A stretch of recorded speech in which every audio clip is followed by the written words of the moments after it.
she had just arrived. Yes. So anyway, I Golden Taylor, selling dresses like an idiot. And in there walked this goddess.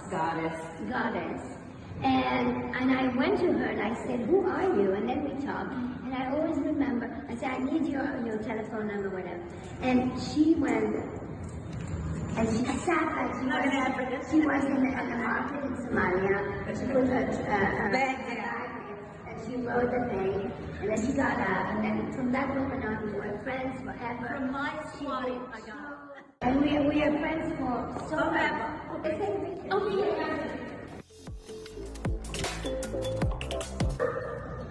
Iman. So, you know how everybody talks badly about Instagram? You know, if there's nothing good, it's like it destroys your self-esteem. I'll tell you one thing, the minute I discovered Ashley on Instagram, it made my day. My week, my month. I start with Ashley every morning, like some people of you start with Iman daily. I start with Ashley and go from there. Oh, thank you for that. So Ashley, thank you. It's about optimism. It's about positivity. And you're so right. Instagram can be a place where you're completely inspired and motivated.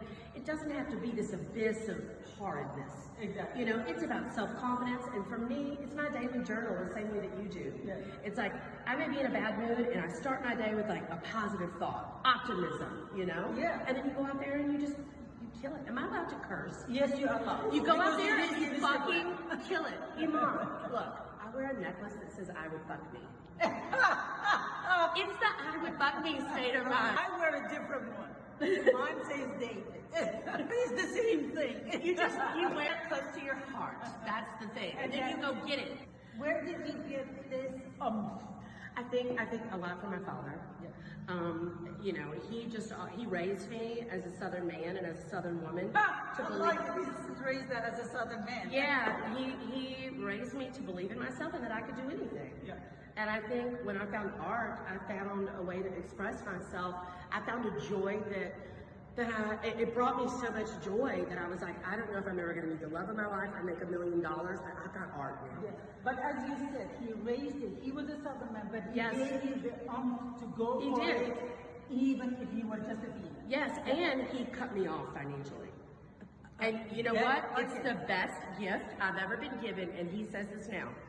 Baby, I could write you a check, or I could give you the best gift I could ever give you, and that is being able to stand on your own 2 feet no matter what happens in your life. Get out. So Poppy gave you the best advice. The best. Yeah. You know, I feel like because I was raised by a man, I have this confidence of going, the world is mine too. Exactly. I can do whatever I want to do. That's why in the morning I focus on what I do have. I have endless opportunity being in this country. I'm completely optimistic about it, and I'm willing to work for what I want. Exactly. That's the key. Work. The key is work. Yes. Well, they're not going to line up at the door, and I'm not going to sit around scratching my ass waiting for some miracle to happen. You know, you go out there, you work as hard as you can, you do the best you can, and you make it happen. No, I love that. Yeah. My father was the same thing like your dad. He raised me in a Muslim country, but when he made me always to believe that I was as good as my brothers. Of course. But it's like, go get it, girl. Go get it. I mean, truly what Diane says, I mean, fear is not an option. It's just fearlessness. Yes. And although I'm an extreme feminist, I'm very much woman, but when I wake up in the morning, I'm not like, I am woman. I feel like just this force of a human being, and I've got ideas, and I know there are not going to be enough hours in the day for me to do everything I want, but I am just fucking excited about. I'm enthusiastic. My favorite characteristics in human beings are enthusiasm and graciousness. And damn it, I'm excited, and I'm thankful to be here. You've been compared to Andy Warhol. Yes. Pop art, consumerism, but you're also being said that you are the new Andy Warhol. What does that mean to you? I mean, I think it's incredible to be compared to somebody that has lived such a legacy, but also understood that art can be a good business too. Yes. And that is what I try to preach to all the artists that I mentor and all the artists that want to make it out there is, you know, there is the traditional way of having a gallery and getting in museums. That's great, but you can also use social media and understand that you are an entrepreneur. You're creating this tangible thought. And there's nothing wrong with you wanting to make money from that. Artists that have a lot of money can make bigger ideas come to fruition.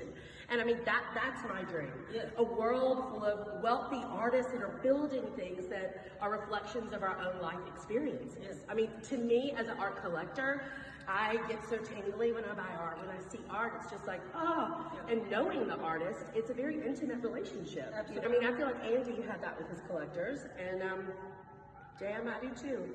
I mean, I've heard about this, but I thought it was just a wall.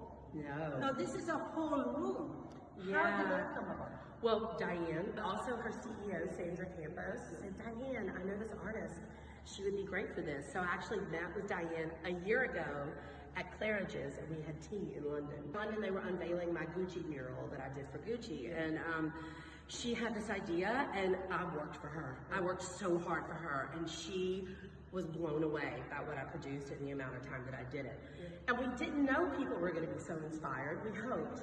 And, you know, having this room full of incredible women and their stories, not just about, you know, them being famous or the things they've accomplished, but how they overcame adversity in their life. I think that's the biggest thing that we learn from this room. And when you come in, you feel the spirit. I was saying earlier, I'm tired. No. Yeah. No. You can't be tired. No. I mean, Diane gets up. She was in Doha last week.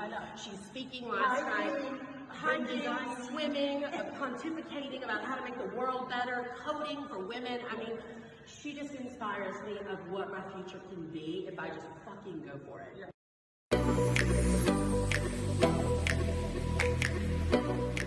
I love the book. Thank you. So how long did it take you, really? Well, Probably here's the nothing. thing.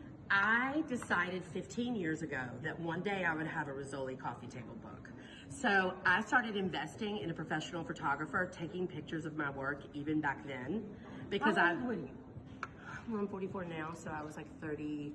That takes smart to think that Well, way. I feel like when you're an entrepreneur, you think about the past, the present, and the future all at once. An archive. 100%. It's like, you know, I'm sitting here with you right now. It's like, my God, you know, like what's this is a fucking dream, man. You know, like what's next? Like, you know, you're always thinking forward and enjoying the moment of where you are at the time. So I had all of these images, and then I worked with an amazing designer over at Rizzoli, and we put it all together, and I was like, my God, I got my coffee table book. A book, it is one of those momentous occasions that we say, okay, I've done it, I've archived it, everything is in there. And then I see the cocktail napkins. They're fun, right? And they're fun, but they're also beautiful.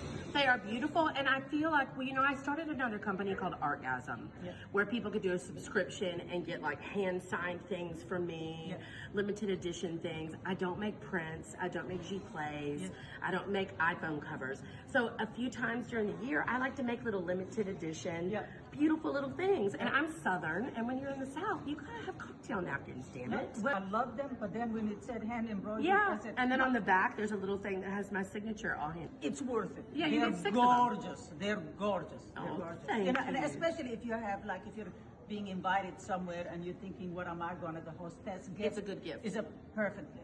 Yeah, and you never throw away something like that. I collect linens. I mean, I've got drawers. Oh, definitely for a Southern girl, you collect. Oh my them. God. Yes. If you don't have cocktail napkins and the neighbor comes over, you're fucked. Yeah, and they don't do paper towels. No. Paper napkins and all my that. God. That's a city thing. Oh my In God. the South, they really are really good at that. Yeah, we are. We use cocktail napkins and we wipe our asses with $100 bills. With a daughter who's an artist, just asking, not soliciting. Yes. But what is a great advice for a young artist today? I think the foundation of that is having overwhelming confidence in yourself. And that doesn't mean ego, that doesn't mean you're cocky. It means that you just believe in exactly who you are. Yes. When you reach that level as an artist, put it out there. Let people see it. Do not be afraid. And the most important thing is you never give up and you never quit. You have a bad day. What did I posted a thing and then you posted it. If you're having a bad day, there are only 24 hours in that day. You have a new day to start over. And you know what? When you have a bad day, you learn from that day. You get smarter every day, and then you go out there and you try as hard as you can, you work as hard as you can, and beautiful things will happen. They will. It's like planting a farm.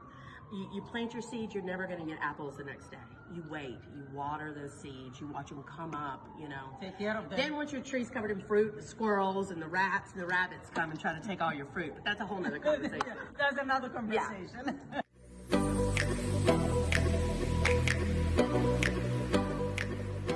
I want to ask you, Diane, how did you meet? Sandra Campos, my CEO. Yes. She said we should do something with Ashley Longshore, and so we had tea. We did. I had tea with Diane. She said, The truth. I think that you're a wonderful painter, but enough with all of this bedazzle and glitter. Hiding behind it, and I think that you're better than that, and you are a talented painter. And you know, I'm smart enough to know that when I get around mentors, you damn right I'm gonna fucking listen. And so I didn't hurt her feelings. And No. And I gave her a list of the women I admire, and some of them Ashley did not know, but she's very smart. Yeah. And really captured them. And there is something about the room downstairs that is completely magical. I mean, it is so powerful. You know, and in the meantime, I launched my manifesto. Yes. About being in charge. Yes. Because being in charge, and you know that better than anyone, and certainly you know too, is that being in charge is first and foremost a commitment to yourself. Amen. It's owning who you are. Yes. If you own your imperfection, they become your asset. Yes. If you own your vulnerability, it becomes your strength. That's right. You know, when I became 70, I thought, okay, what kind of an old woman am I going to be? You Yes. know, how am I going to do that? I mean, you know, there was a time that I was, quote unquote, an icon. You know, I find on the internet these gorgeous pictures of me when I was young that I didn't even think I love what you posted today with you smoking. Being in charge is about the relationship you have with yourself. If you have a good relationship with yourself, any other relationship is a plus and not a minus. Do you see what my necklace I says? know. It says, I would fuck me. That's in charge, isn't it, Diane? That's not in charge. I don't know what in charge is. And it's also the character.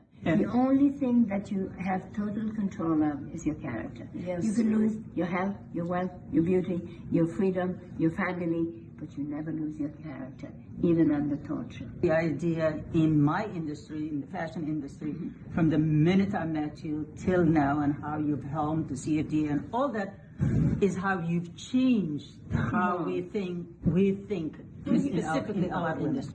Yes, Yeah. but I've always been that. Yes. I've always been a feminist. I've always pushed women. I've always done that. Now it's fashionable, and now it's a marketing tool. Exactly. But in my case, it's always Yes. been. So anyway, so to go back to Ashley, I gave her the list of all these women that I admire. And then we put them in a gallery, and it's the most people come there and they just feel empowered. And so this is the beginning of a long relationship that we're going to have together. Yes. And that's it.